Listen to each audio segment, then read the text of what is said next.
কালকের নিউজটা দেখেছো? জাস্ট ভাবা যাচ্ছে না, লিটারালি পুরো সিস্টেম শেক হয়ে গেছে। পলিটিক্সের আড়ালে যে কি লেভেলের ডার্ক গেম চলে সেটা এই ঘটনাটা না দেখলে বিশ্বাসই করা যেত না। ব্যাপারটা একটু শুরু থেকে বলছি। শুভেন্দু অধিকারীর পার্সোনাল অ্যাসিস্ট্যান্ট চন্দ্রনাথ রথ, যিনি প্রায় 20 বছর এয়ারফোর্সে ছিল এবং বর্তমানে অপোজিশনের একদম কোর টিমের লোক ছিল, তাকে কাল রাতে ব্রুটালি অ্যাসাসিনেট করা হয়েছে। রাত তখন 10টা 20 মতো হবে। তিনি একটা সাদা স্করপিও করে কলকাতা এয়ারপোর্টের দিক থেকে মধ্যমগ্রামের বাড়ি ফিরছিল। হঠাৎ একটা ফেক নাম্বার প্লেট লাগানো গাড়ি এসে তাদের রাস্তা ব্লক করে দেয়। স্করপিওটা থামতেই বাইকে করে আসা কয়েকজন শুটার পয়েন্ট ব্ল্যাঙ্ক রেঞ্জ থেকে পরপর গুলি চালাতে শুরু করে।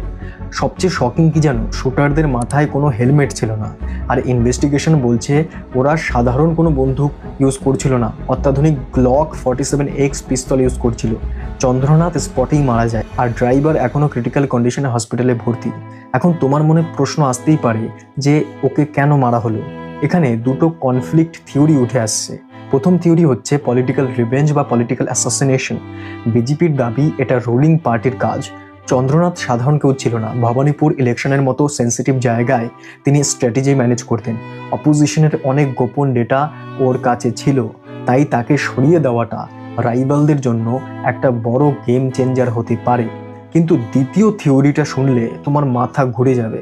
রুলিং পার্টি মানে তৃণমূল এই ঘটনার কড়া নিন্দা করে বলেছে তারা এর সাথে কোনোভাবেই যুক্ত নয়। উল্টে তারা কোর্ট মনিটরড সিবিআই তদন্ত দাবি করেছে। কিন্তু কিছু লোক বলছে এটা হয়তো দলের ভেতরের অন্তর্দ্বন্দ্ব, অর্থাৎ দলের কেউই এই কাজটা করিয়েছে।